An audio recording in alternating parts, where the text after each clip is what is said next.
state level maximum contaminant levels for likely or known carcinogens and toxic chemicals likely to pose a substantial health hazard. The bill would limit the amount of PFAS, chromium-6, and 1.4 dioxide in water provided by public water systems. PFAS is the name for a group of man-made chemicals used in consumer and industrial products since the 1940s.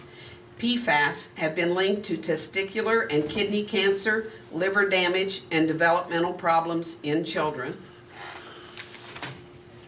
That's the end of my presentation, and I'll hand out the information that I promised you, and I thank you. Thank you, Jean. Appreciate taking the time and the research on this.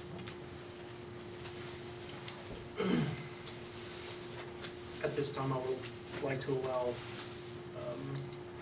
Kurt, if you would like to respond to any of those directly. If you elect not to, I'm going to open the floor for comments and questions. I think I'll just wait. Okay. Okay, so here's how this is going to work. You're going to raise your hand and you're going to be asked to come up, state your name and talk. Please feel free. Absolutely, everyone has that right, and I encourage you to exercise that. Please allow enough time.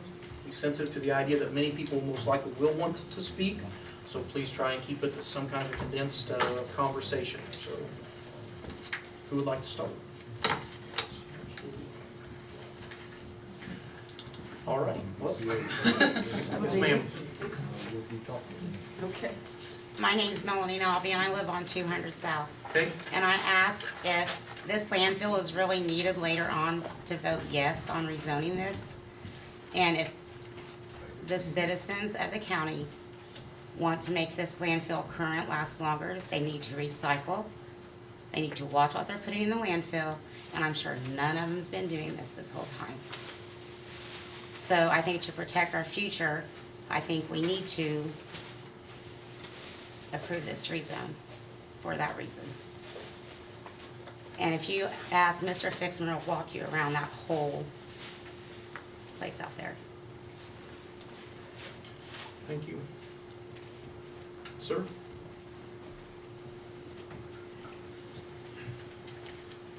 My name's Scott Mangles. Blue shirt, I'm sorry, your name is? James Carr. James Carr. Thank you, sir. Could you just, this will be very quick. I think we've got a pretty obviously this is a complicated issue. I'd like to just kind of point out something real quick and real simple. If you could for me. Could you show me about where the landfill is on this aquifer map?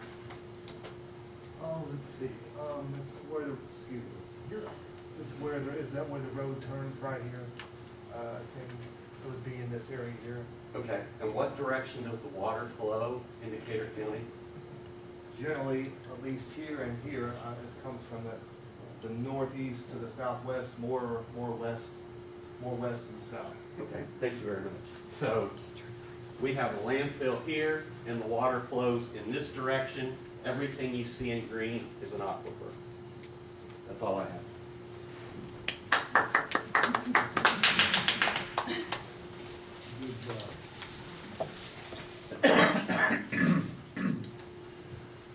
Yes, sir. Again, Jim McIntyre. You hear him talk about 30 feet of glacial till and the clay layer. I work with glacial till every day. I'm a prospector. I run a gold dredging operation on Sand Creek south of town. Glacial till is basically sand, small gravel.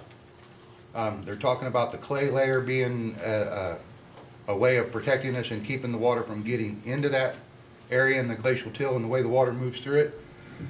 Last year alone, I spent over a month and a half in a deteriorating clay layer. That's the hard red clay. I'd come down to my area, I'll give you a pickaxe, swing it, see if you only go about a ½ inch deep into it. It's hard, but there's deteriorating layers in that. I opened up a trench as long and as wide as that counter you're sitting at right now, and by the time a month and a half is over with, you could sink 2 Chevy 1500 four-door crew cab dualies in it. That's how big of a deteriorating level that is. I was over 12 feet below the water surface of Sand Creek, which you know down south of town is only about 3 or 4 foot deep anyway. And I'm 12 foot into the creek bed in that deteriorating clay layer. You guys farm, you tell me how well the water moves through the clay, it stands on it. You get down in there and into the areas I'm in, you're into a deteriorating bedrock layer, which is a gray, slimy clay, almost like a pottery clay that's down there. The bedrock is deteriorating underneath these clay layers in this glacial till layer you guys are talking about. I'm pulling up fossils from 7 to 75,000 years ago in mint condition, look like they've been museum quality cleaned, because that bedrock area you're talking about is deteriorating. When the floods come through, it pops them out. I took 21 brachiopods off a sandbar last year. Worth quite a bit of money actually, because they look like they're museum quality clean. You're talking about this bedrock and this clay. It's deteriorating down there. It's not just laying there happy-go-lucky and never gonna go away. It's falling apart. I don't know how that's gonna protect us when there's areas that you don't even know there. I've been down there prospecting for 12 years and I just stumbled on it last year. You know, you're running a 3-inch vacuum hose basically underwater, if you've ever seen Bering Sea Gold. Mine's a 3-inch small. It hits a deteriorating clay layer and takes off. Can't stop it because it just keeps going until it finally hits a solid surface again. But where's that water going? Okay. Thank you. So the things they're talking about is protecting us, deteriorating, it's going away.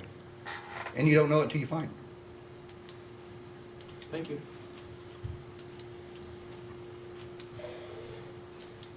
Next.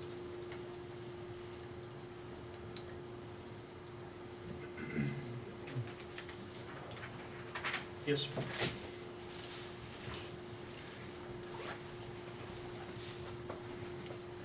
My name's Bill Obermeyer.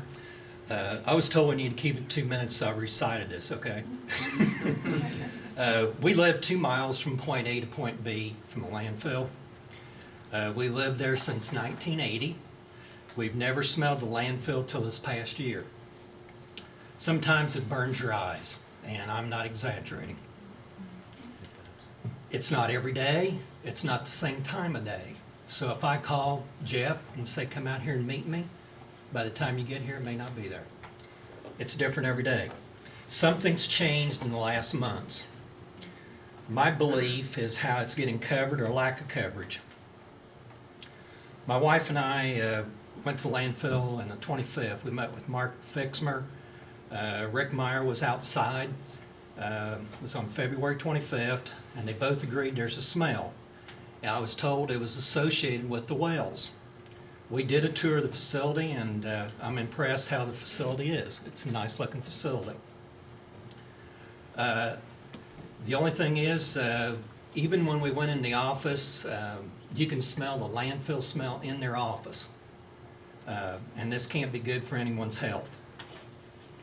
And if anybody says they can't smell it, call me and we'll go out there and I'll gladly meet you.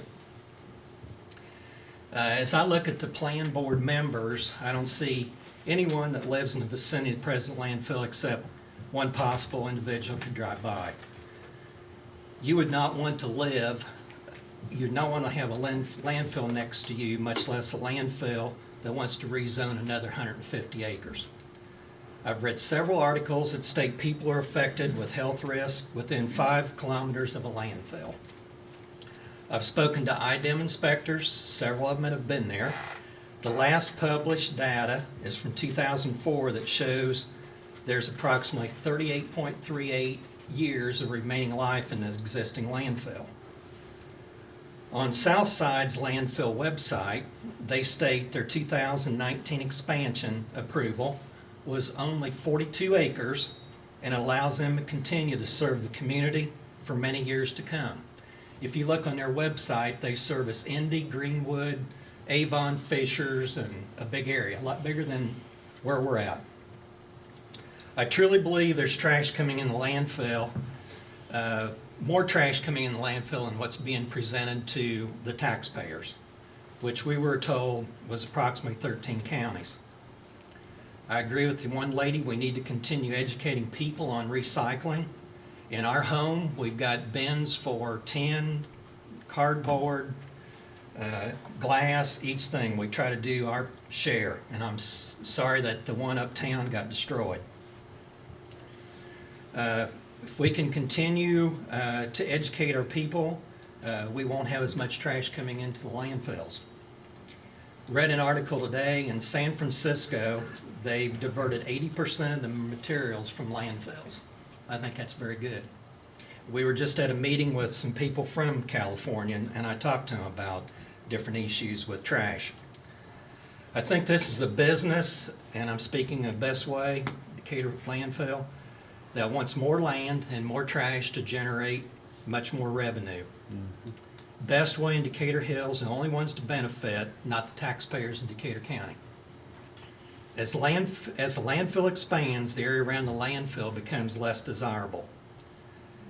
Do you, as plan board members, want Decatur County to be recognized for the tree in the courthouse tower, or a large or a mega landfill that threatens the present and future generations of our community? Thank you. Thanks, Bill. Sir, Paul, I received a call yesterday from Mr. Overmeyer. please. My name's Bill Ernst. I live next door to the landfill. I received a call from Bill yesterday, which really surprised me because the landfill's only been there 29 years. And all of a sudden, and I don't know if it's because his secretary Sheila's on the board or not, that this all of a sudden came up. I really don't. But I have never smelled the landfill to the extent that he talks about. I really have not. There was one time when I smelled it, I called Rick Myers at night, at 8 o'clock at night, to come out and check and see if he could find out what it was. What it was, I have absolutely no idea. Now I'd like to ask Brad Schutte a question. When you put the tile in behind my house, and it dozes, and over behind my house on the hill, did you have trouble with the landfill? And that's within a half a mile of Bill's house. And if it was as bad as Bill is saying, you had to smell it. No, he said recent months. I know. This is recent months. How long were you out there at those three places? Well, that was over a year ago, though. Yeah, I mean, in But still. comparison to Bill's comment. but still. Yeah. Now, I also called the state today because I also thought, if this is burning your eyes when you're driving around the road, it really should have affected the state police and the sheriff's department. I haven't heard anything from them, but I did ask the IDEM if they had any reports of smells from the Greensburg landfill. And I asked them to go back for 3 years, and they have had none. Ask Randy Fry. He You may has. talk to Randy Fry, but I'm talking about IDEM. Have you called IDEM? IDEM does nothing. I filed for 5 years now with IDEM. I called for 4 years. The last year I've been filing online and I'm finally getting responses. Okay, But for 5 years, I have been. okay, but she said they had not received I know, any. I would never hear anything. Okay. They That's lose all I them. have. Thank you. Like a lot of other folks. Next.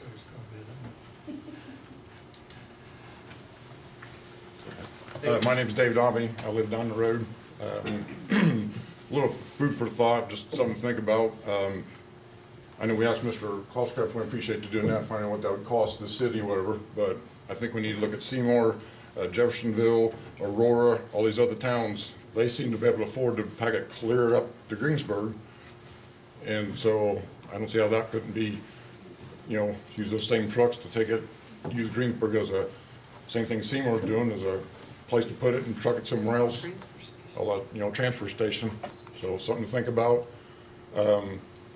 Something with the water, we talking with aquifers and stuff. What does a surcharge do when you put all that weight on there, do underground to push the water elsewhere? Has that study been done? I'm sorry, you're talking about, repeat your question, please. So we bring all this material and this tons in the surcharge, it puts pressure on the ground. You mean the landfill waste? Yes. Landfill, At the cover and the dirt and does it's, that exert any pressure, you're saying? or- yes. I don't know, I haven't heard of any study being done about weight or pressure of waste material on the integrity, I guess that's what you're getting at, the integrity of the liner or integrity of the liner, how it's pushing the water. I work construction, so we have to do, it's in part of our plans, we have to put sensors and stuff out there. When you put pressure down, it squeezes dirt up and out, pushes water elsewhere, so I it think does the go. best person to answer that would be Kurt, probably, since he's, you know, works with the landfill, he's a hydrogeologist. Okay, it'd be interesting to find out what, just more information I think we need, just to make a, you know, a judgment call. So that's the questions I have, thanks. So you're asking if the weight or the mass of the landfill could affect the underground water? Is that, do I follow that correctly? Correct, yes.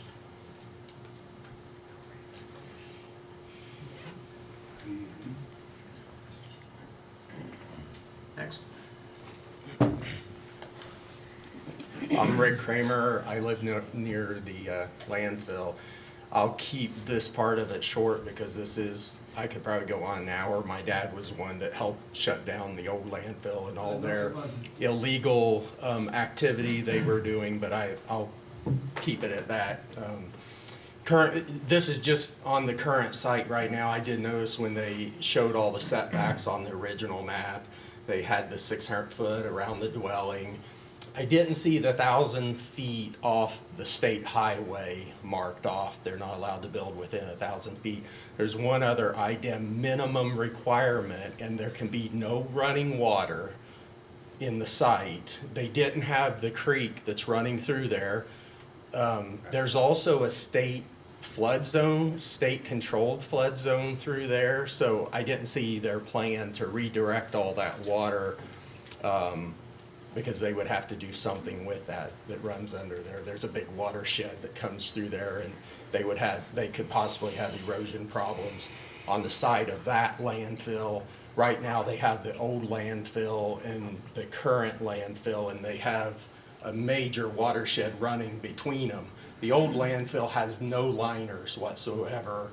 And it looks like it's the current landfill, it's kind of pushing into that old landfill.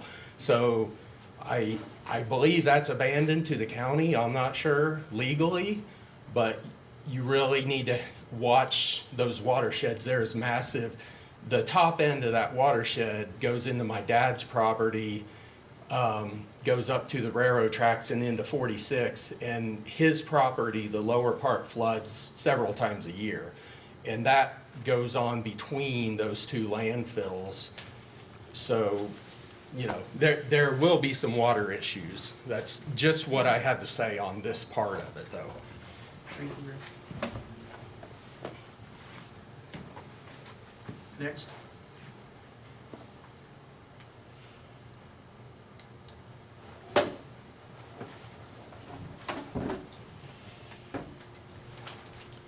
Sean Green. I recommend the board votes against this because you'll be going against your own rules of ensuring you're not devaluing property next to you or putting people in safety and jeopardy.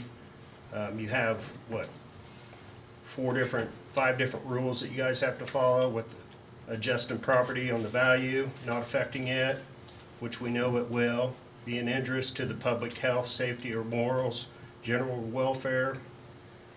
Also, we aren't hearing a hardship from Best Way that they have to have this. It's not like they're out of room right now. They should come back in 35 years, in my opinion. And that's it. Thanks. I don't think you would approve a house that would devalue somebody else or anybody else to have it. Just because they're a landfill doesn't mean there isn't another answer out there. We could transport the trash somewhere else. Thank you. Thanks, Sean.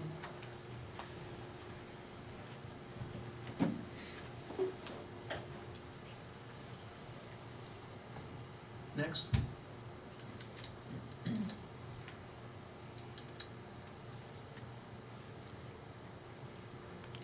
No, you're out there.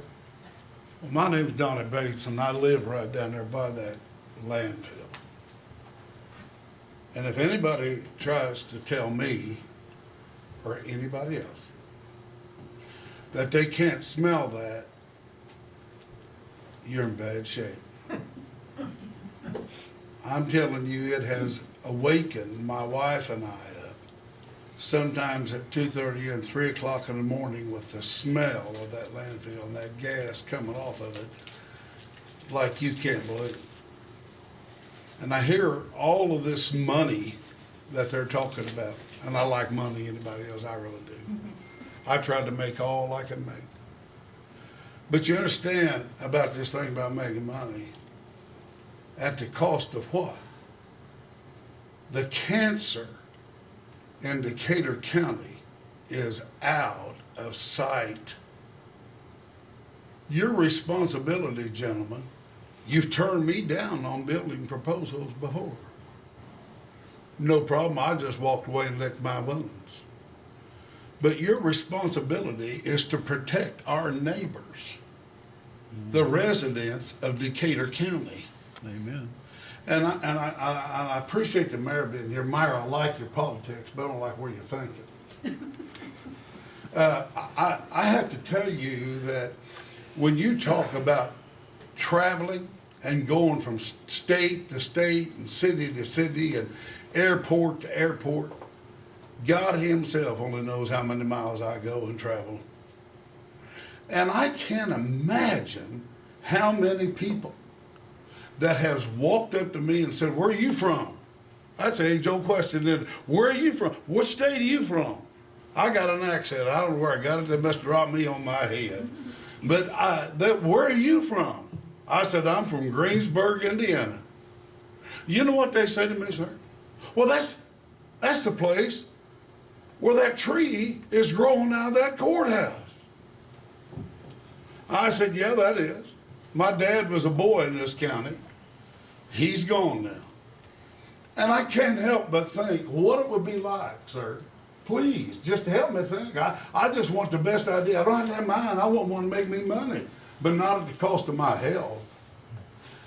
When you people start saying, Greensburg, Indiana, oh, that's right.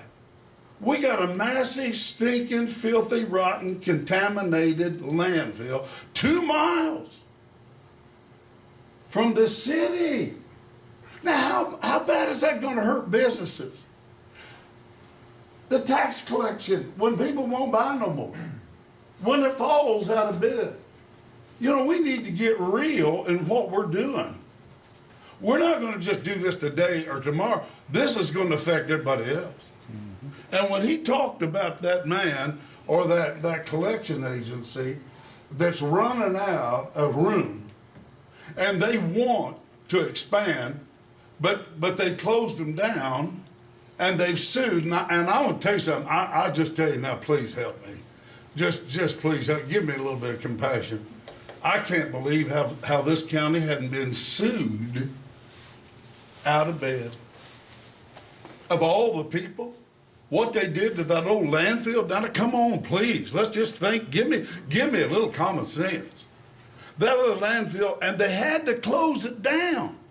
No liners in it. Who's watching it? What happened to that bunch of commissioners then? Yeah. What happened to our rules? Yeah. You know, gentlemen, please, just help me just a little bit. We got to jump through every hoop. We've got to do everything. We've got to dot every I and cross every T. Because if we don't, your bloodhounds will be bailing on our trail. And I just can't imagine that the old landfill was just dug in place and you could pour anything you wanted. They tested my water. They said if we were you, we wouldn't drink it. But you can wash it. And isn't that a great consolation? Well, that made me feel good, Mayor. I want to pull a running fit. When it gets all over our state and other cities, Greensburg, Indiana, home of the largest landfill that there is in southern Indiana, home where water's contaminated, the cancer rate is higher than any place else. We can't deny that. And you talk about that money, that don't mean anything. You know, gentlemen, I'll say this and I'll close, I think.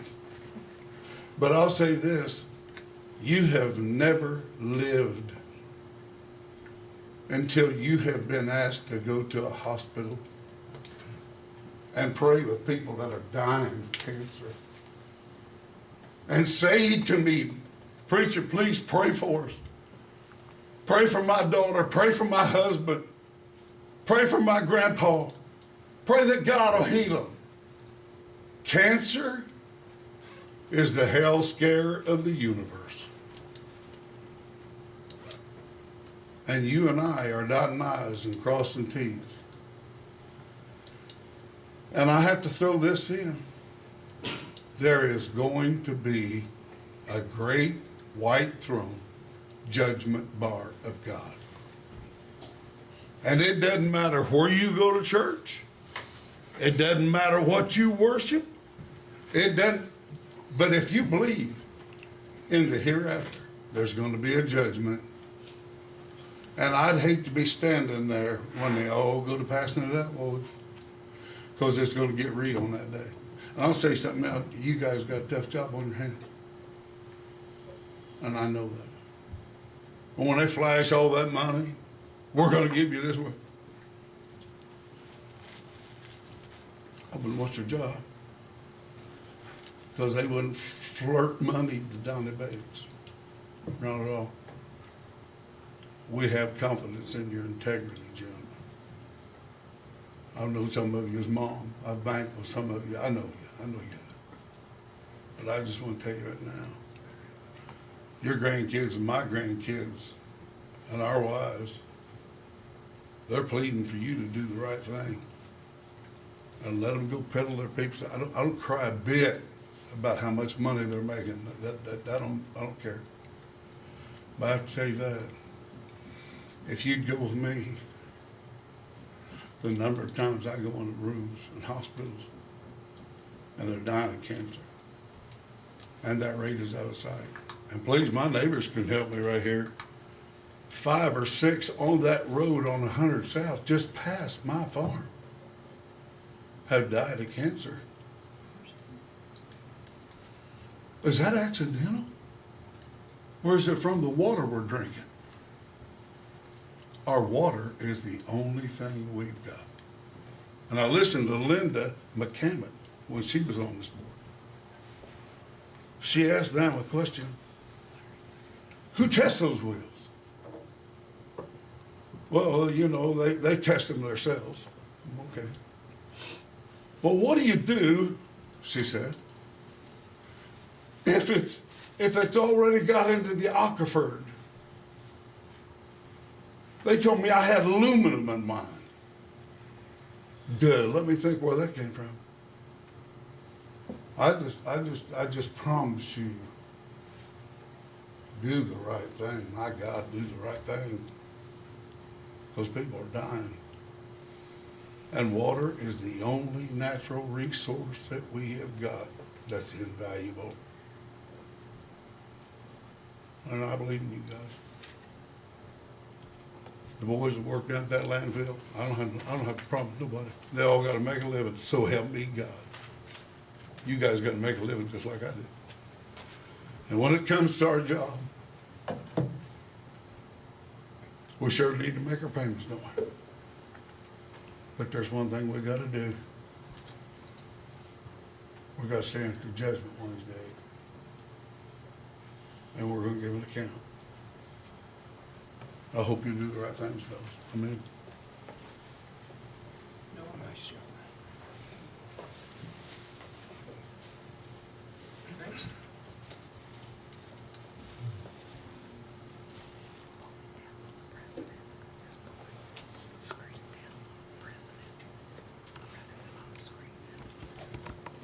Who else like to speak?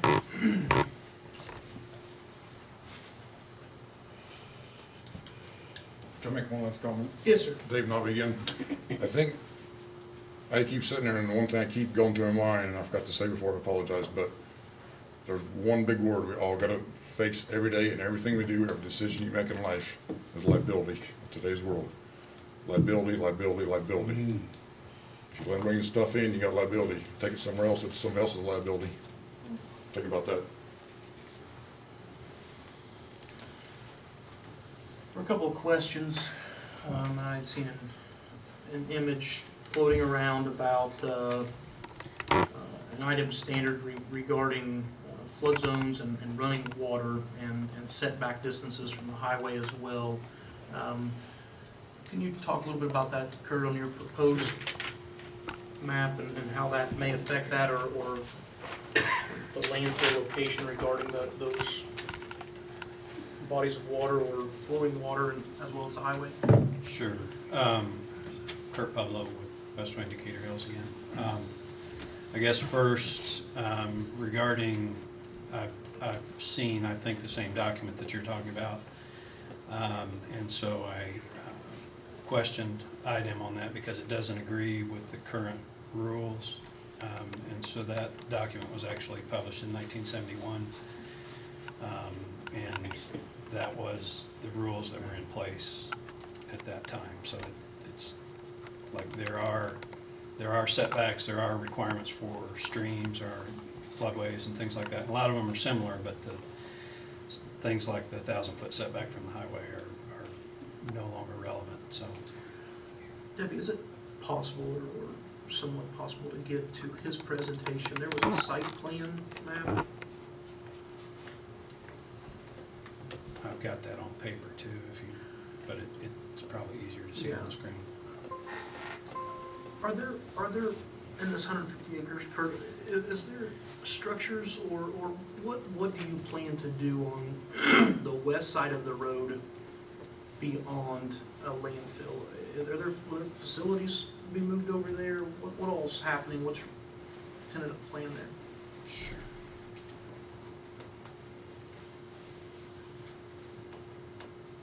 When you say west side, are you talking on the other side of 421?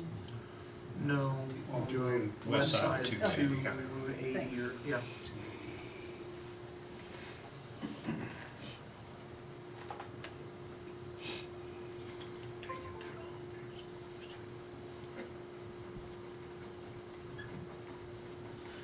If this would go through, a statement was made,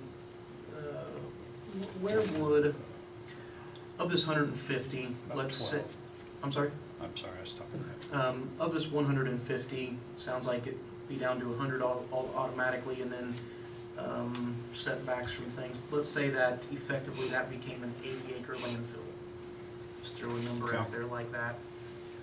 Where would that place in terms of today's size compared to South Side and even the Rumpke Coal Drain? Where does that put this comparative size of a landfill to others? The one in Morristown, I think there's one in Morristown. Sure. Do you want me to back up first? She's got the slide pulled up Okay, now. yeah. Sorry. Keep that in your pocket. Okay. Yeah. So kind of that southern point along 280 there, yes, that area there would most likely be like relocated shop or other kinds of support activity. Okay.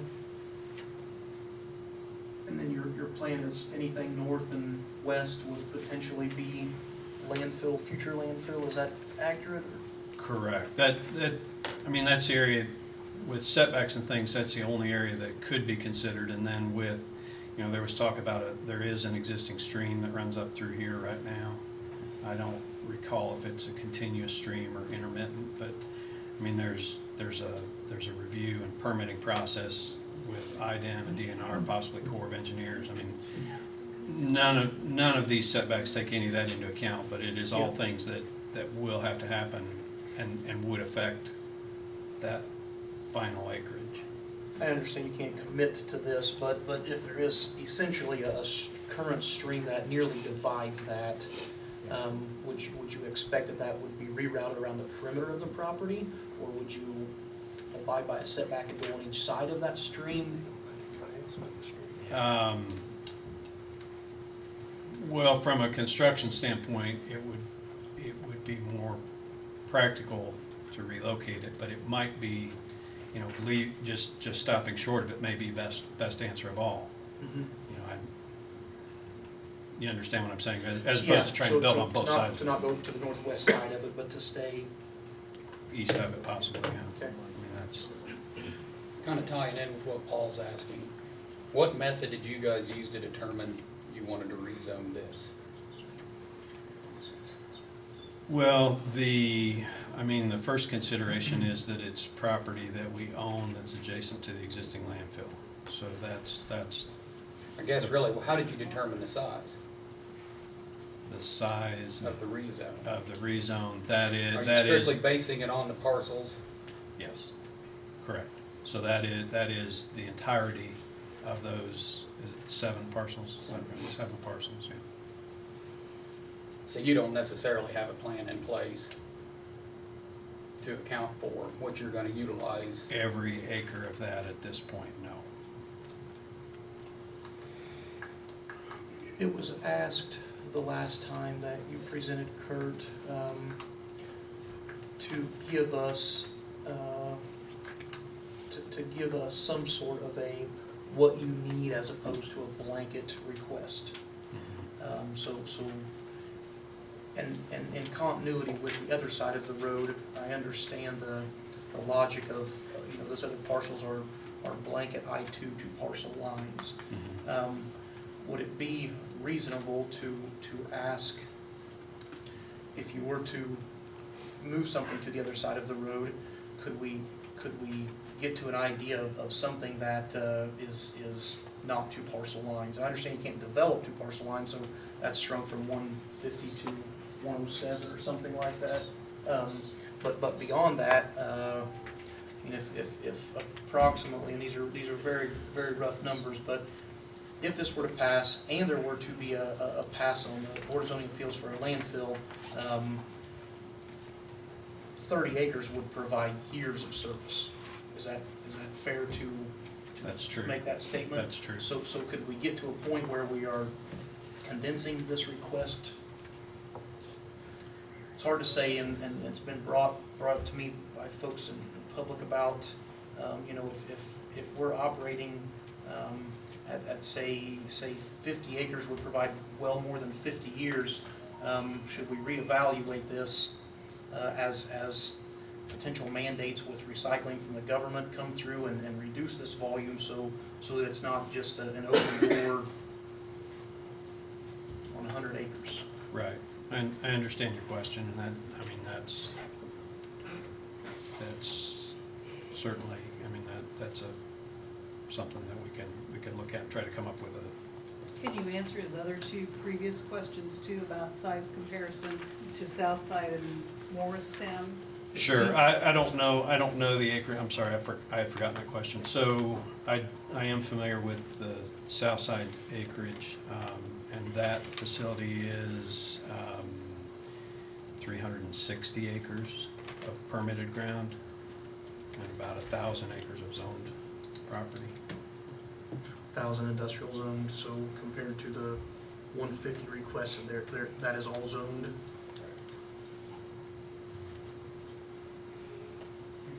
So how can 42 acres take care of them for years to come then on their website? Give me that comparison. The 42 acres is in addition to other ground that's not yet developed. It's not just 42 acres.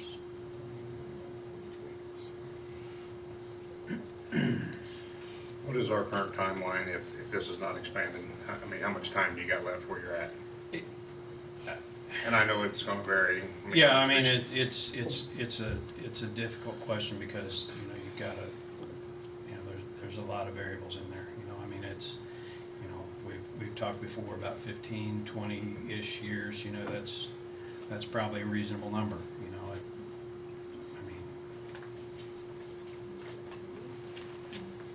You're still over the aquifer, no matter how big it is. If you develop 1 acre, it's still over the aquifer. Please state your name, sir. Chris Chapman. Chris Chapman. Doesn't matter how big it is. It can be 1,000 acres. It's over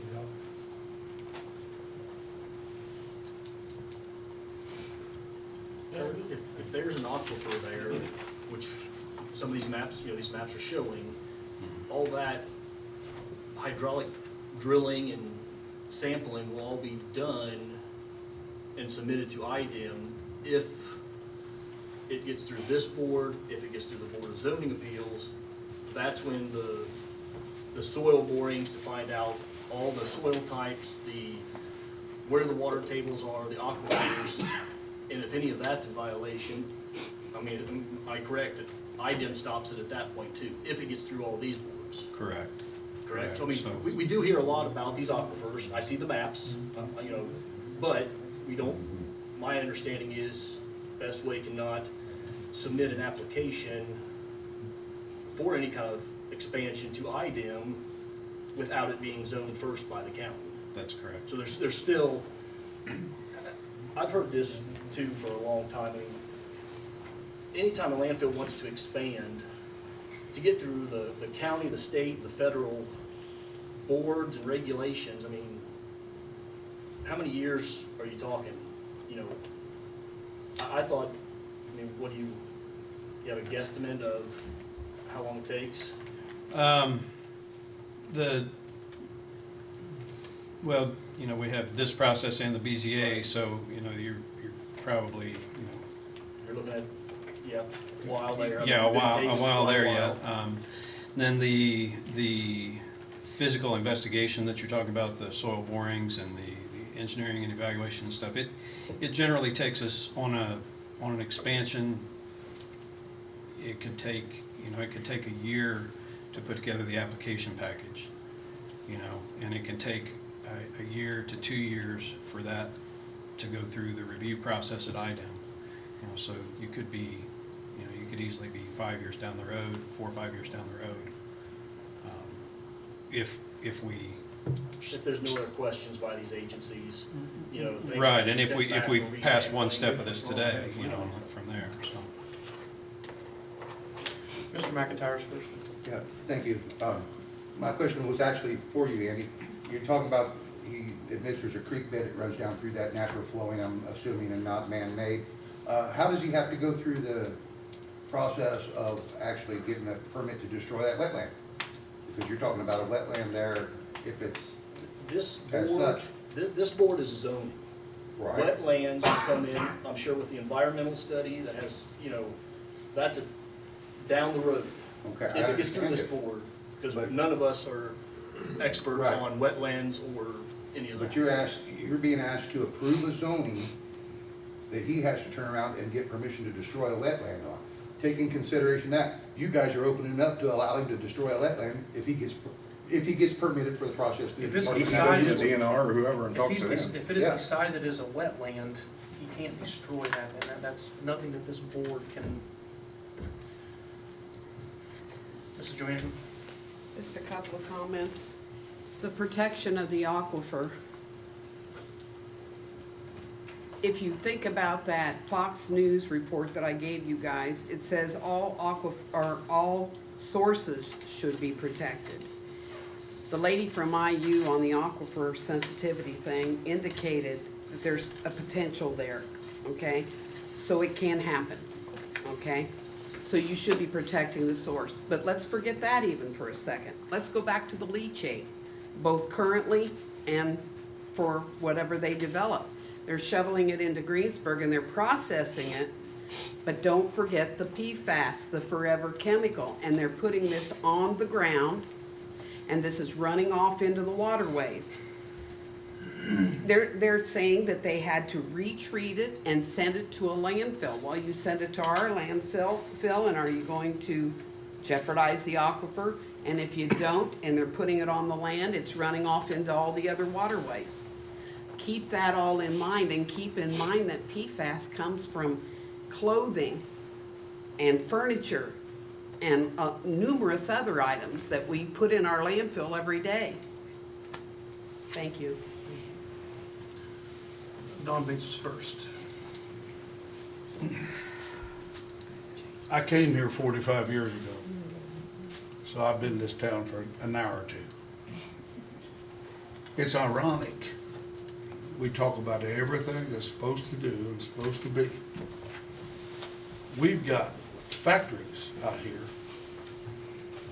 that are closed down, with the exception of just a few employees, because they can't sell it because of what's underneath the slabs. we've got a park out here, fellas, just a park. Remember when we was gonna drain that city park? Remember when we was gonna drudge that city park? Oh, let's see, what was it they said?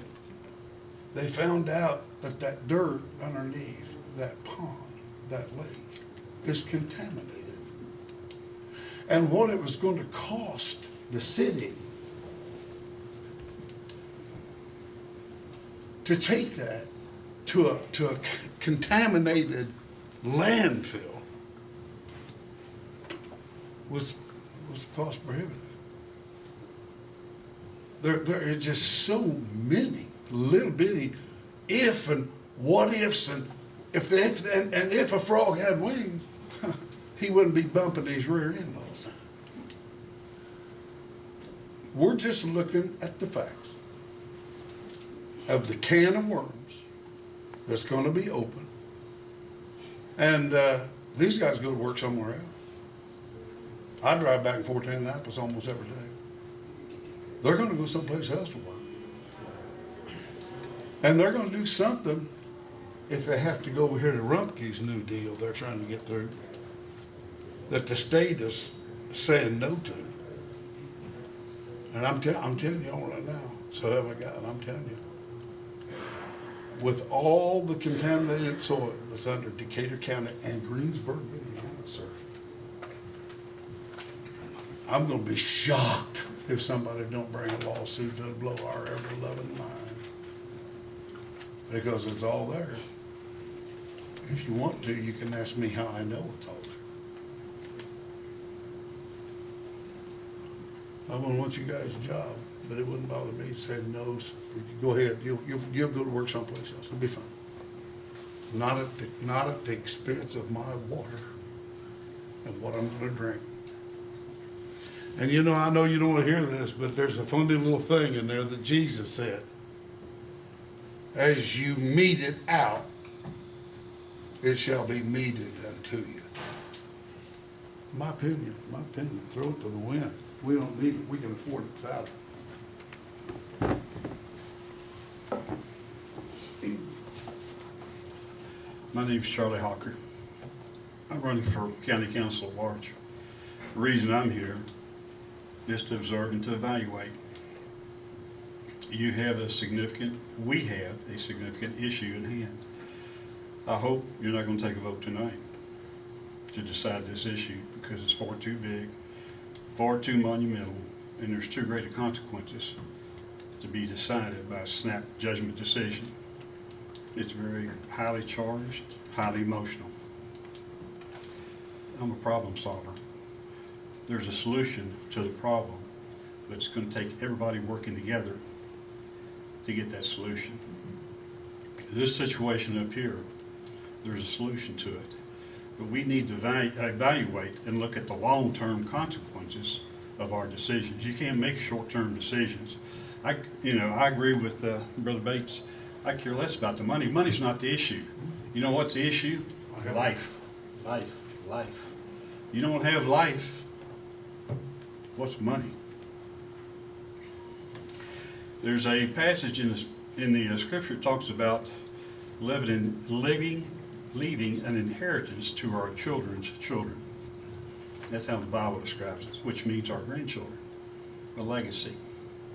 And you know, most of you guys are younger. I'm not exactly that young. So I look at things from a different perspective. You know, what legacy am I leaving for my children and my grandchildren? That's what's important to me. And that's what we need to think of when we make these decisions. We need to make decisions from wisdom. So from a standpoint, I pray sincerely for wisdom and discernment and understanding for each of you men on this board up here today to make a wise decision, because it's going to impact the future of Decatur County. Mayor Marsh and others are really pushing the economic importance of this community. to draw more people to this community. But with the cancer rate that we have and the problems that we have, if that ever gets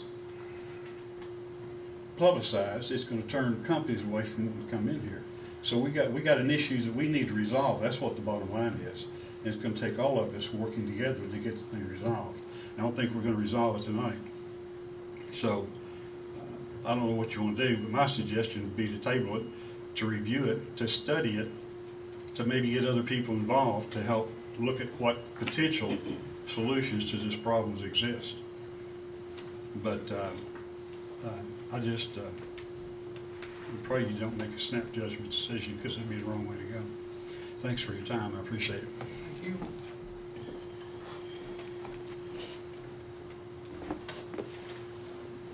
I have one last comment. We've been 2.5 hours discussing this, and most of us around the vicinity from St. Mary's, go to St. Mary's Church, from St. Mary's to my house, I can smell a landfill. When is this smell going to be corrected? We've never had this till last year, and I'd like an answer for that in the public.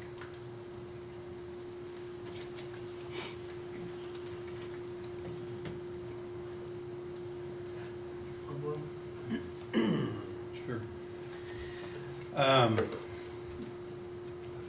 We do have some gas well construction that's going on right now and some